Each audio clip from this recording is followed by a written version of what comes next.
Australea and the Hivemind Demon. Australea was hanging out with Bear one day. She was plotting and giving a three-quarters turn towards the camera. She was decked out in an evening gown and high heels. "I have a predicament, Bear." "Oh, really?" pondered Bear. "What's wrong?" "There is a love, a perfect, mesmerizing love, and I want it to be mine, all mine." "Oh, Australia, I love you." "This love of mine is the greatest anyone has ever experienced or will ever experience." "I wish I could give you that." "Silence, you fool.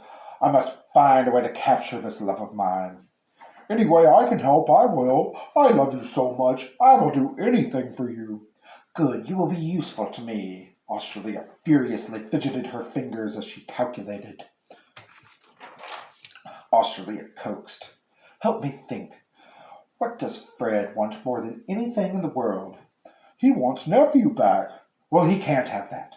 "Maybe he can." Australia's curiosity perked up. "Do tell." Bear asked, "Have you ever heard of a Ouija board?" "Yes, those silly contraptions that scare lamos." Bear adopted a serious, grave demeanor. "If done right, almost anything can be achieved." "Really? Can I make Becky look ugly and awful?" "Well, I was thinking along the lines of contacting a spirit that can bring nephew back." That sounds good too, but Becky, can we make maggots come out of her armpits?" "Australia, don't you think Fred will be so happy that you hope to bring nephew back?" "Yes, brilliant idea, we'll do it." "Be forewarned, using a Ouija board can have unintended consequences." "Yeah, whatever. Not that I would ever do this, but what hypothetically could I do to unleash a horrific evil upon Becky without anyone knowing?" "Oh, Australia, you are the most trustworthy person I have ever met, and I know in my heart of hearts you will never do anything like that. That is why I will tell you. You must go to the seance site 5 hours early, bringing a cherished item of your intended victim." Bear continued. "You then proceed to do the chicken dance while reciting the Arabic alphabet in backwards Cantonese for an hour and a half straight. Then and only then will your true desires come to fruition." "Thank you, Bear. Now if you'll excuse me, I'm going to get a facial." Australia then left and went straight to Fred. He was crying. "Fred, good news!" exclaimed Australia. "There is no good news," Fred lamented. He put the back of his wrist against his forehead. "Yes, there is," reassured Australia. "I've lost my nephew, and no good news can come now." Australia persisted.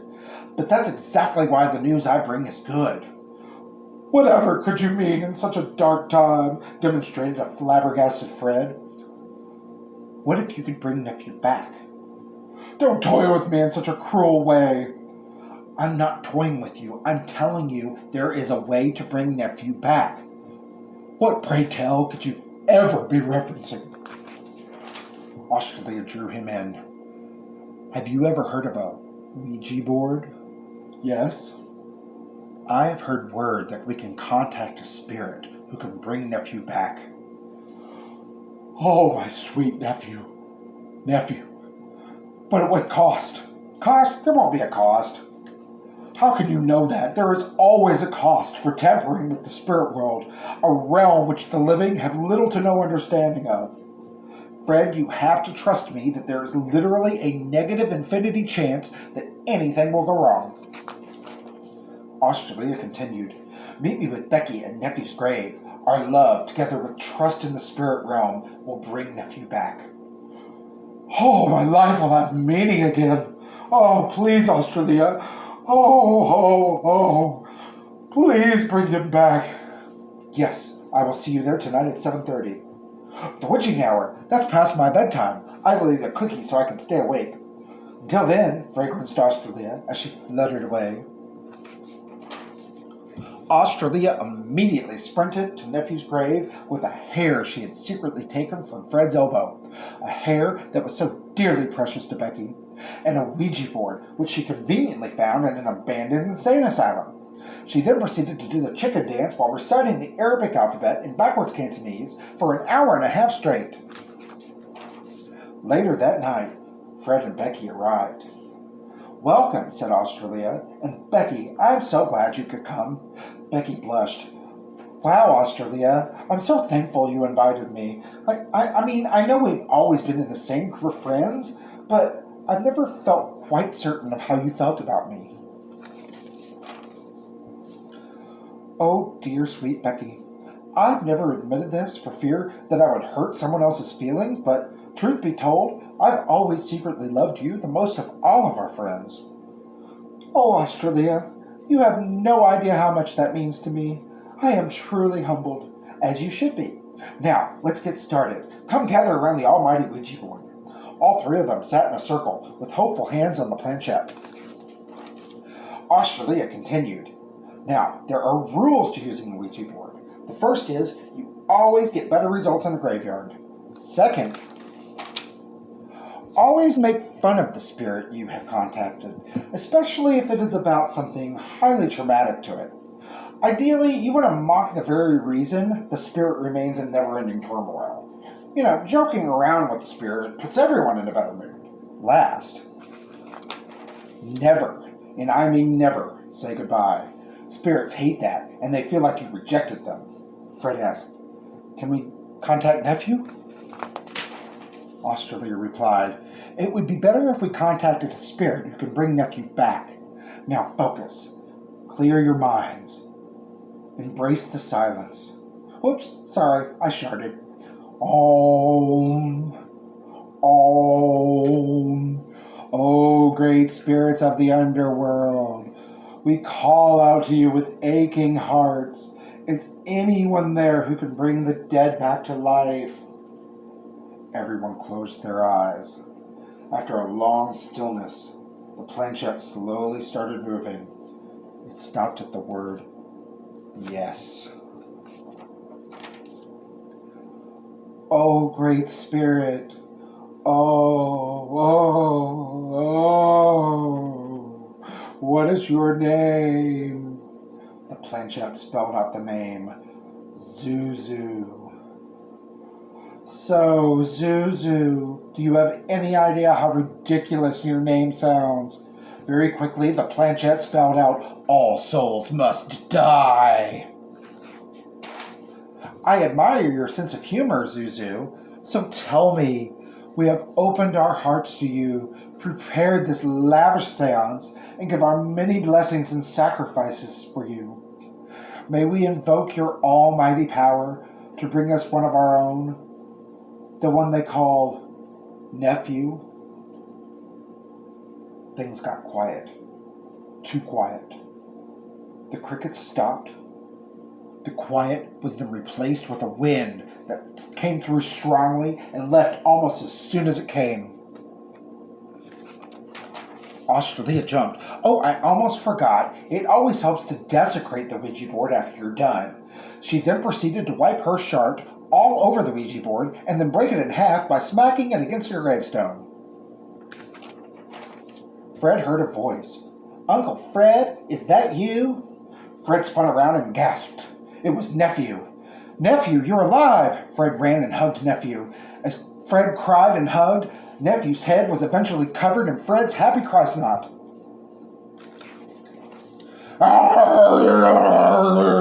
Growled Becky. "What's your problem, Fuella?" side-eyed Australia. "I see souls to devour." Becky's eyes turned black. She started foaming at the mouth. She raised her hands as claws spurted out of her fingernails. Becky then bolted in a high-pitched, ear-piercing tone. "All of your fears will come true. You will all be plunged into a pit of endless, exponentially growing agony." Australia chimed in. "You see, Fred, I always knew Becky was like this." Becky hovered towards them as she cackled.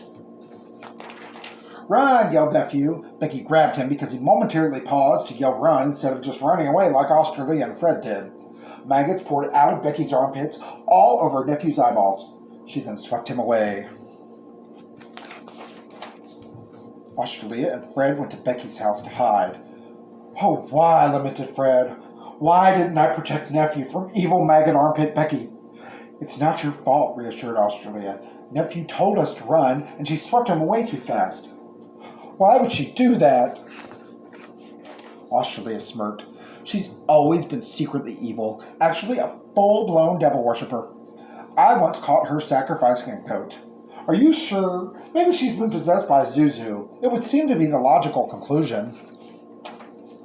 Fred, I'm telling you, this happened long before tonight. She had an altar set up with candles, a robe, and everything. See, Fred, I'm giving you details about the situation and looking you in the eyes. That's how you know I'm not lying. I know you're not lying. I just can't believe I never realized what Becky was really like. I'm here for you, Fred. Would you feel better if we held hands like old times? Fred resigned himself. Yes, it would. They held hands for infinite, tiny moments of bliss. Bear, Dog, and Monkey were playing Ring Around the Rosie in the park. Monkey did a handstand. Oh, silly Monkey, said Dog. You want to play Ring Around the Rosie upside down. They all had a good laugh. All of a doggone sudden, Becky surprised everyone by quickly hovering towards them. She grabbed Monkey. What do we do? Cried Dog. Why is Becky doing that? And why are maggots going from her armpits to Monkey's eyeballs? Monkey's eyes turned black as well. Just like Becky, he foamed at the mouth and sprouted claws. Monkey and Becky spoke together. I am the ever-mighty Zuzu. All the world shall be engulfed by my wrath as I descend your fragile realities into never-ending darkness. They're possessed, reasoned Dog, and I think they're going to try to possess us. Dog was right. As soon as he figured it out, Becky and Monkey grabbed him, infecting him too. Bear tried to run, but Becky, Monkey, and Dog caught up to him. They then set out to spread Zuzu far and wide. We can't stay here forever, said Fred. Yes, we can, sighed Australia. We must contact police and doctor to see if anything can be done. Let's go through Becky's personal things instead. I bet her diary's pathetic. I'm worried. I'll go alone if I have to. No, begrudged Australia. I will go with you. They went to see police, and he showed the same signs of possession. They ran as he chased them. Doctor jumped out from the side. Fred and Australia sideswiped him and ran on, only to be blocked by Bear, Dog, Monkey, and Jolinda. Oh no! Screamed Fred. Not Jolinda too! Australia spotted a manhole and pulled Fred down. She gasped. We'll be safe in the sewer for now. Oh, look, there's a radio next to that dead homeless guy. We can see how widespread the possession is. The voice on the radio said, this is the latest on the mass possession by the Hivemind demon known as Zuzu. The only two souls I have not captured are Fred and Australia. I will use the eyes and ears of every soul my demonic spirit has possessed to find and begin the most divine eternal torture in any reality. Oh no, said Fred. We're the only two people left on Earth.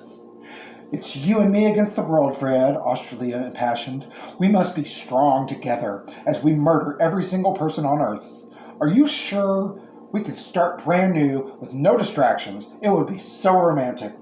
There has to be a better way. I know we can find a way to stop this possession and save everyone. Just then, the homeless man, once thought dead, jumped up and grabbed Fred. Fred screamed, Run, Australia, save yourself! Only one more soul before my anciently devised plan is complete. Australia ran deeper into the sewer. She shuddered because she was all alone. Then, as if out of nowhere, approached Nephew. He said, Hello, Australia. Legitimately scared, Australia said, Nephew, are you possessed? Nephew replied, I am beyond possession. I am the vessel that carries Zuzu in this world. Zuzu will always reside in me. That was the trade-off for bringing me back. So, if you die, everything goes back to normal? No, Zuzu will just rely on the people he has possessed. What can stop him? I cannot. I must live the rest of my days struggling to contain Zuzu. Only someone pure of heart can stop him. I'm the only one left, worried Australia. Then it must be you. What do I do? You must face the demon, look it in the eyes, and bring all the love, compassion, and empathy you can possibly muster. If it is strong enough, then Zuzu will flee their bodies and come back to me, hiding in trembling terror. You can do this, Australia. The fate of humanity rides on your authentic, inherent goodness. A rumbling grew at a feverish pitch. Everyone in the world poured into the sewer to descend upon Australia. Finally, everyone in the world said in unison, I shall take over all of humanity once and for all. Not so fast, said Australia. Silly fool! What could you ever do to stop me, Australopithecus? I have a switchblade that says my name is Australia, and this switchblade needs you to get my name right. Now, look into my eyes. You think your love is strong enough to scare me? As Australia replied, she made eye contact with everyone in the world simultaneously. I didn't say love. I said look into my eyes. You want to see my soul? You want to live with my soul? Look closer and see. You think you're evil? You think you know evil? You don't know what true evil is. You haven't the faintest idea. Look closer. Everyone in the world's eyes slowly rose, and they let out a trumpet-like scream so loud, all the glass in the world shattered. Whales and birds changed migration. Every wolf and coyote howled. Slowly, everyone looked around. Confusion turned to relief and celebration. Fred approached Australia. Australia, you saved everyone and brought nephew back. We're all so grateful to you, said Jolinda. Fred gushed. I love you so much, Australia. Let's hold hands all day, every day. Australia beamed. Of course, Fred. And I saved nephew without having to use any of Becky's money. Oh, and I love you too. The whole world celebrated by playing a giant game of Ring Around the Rosie. Monkey played upside down. Oh, silly monkey. The end.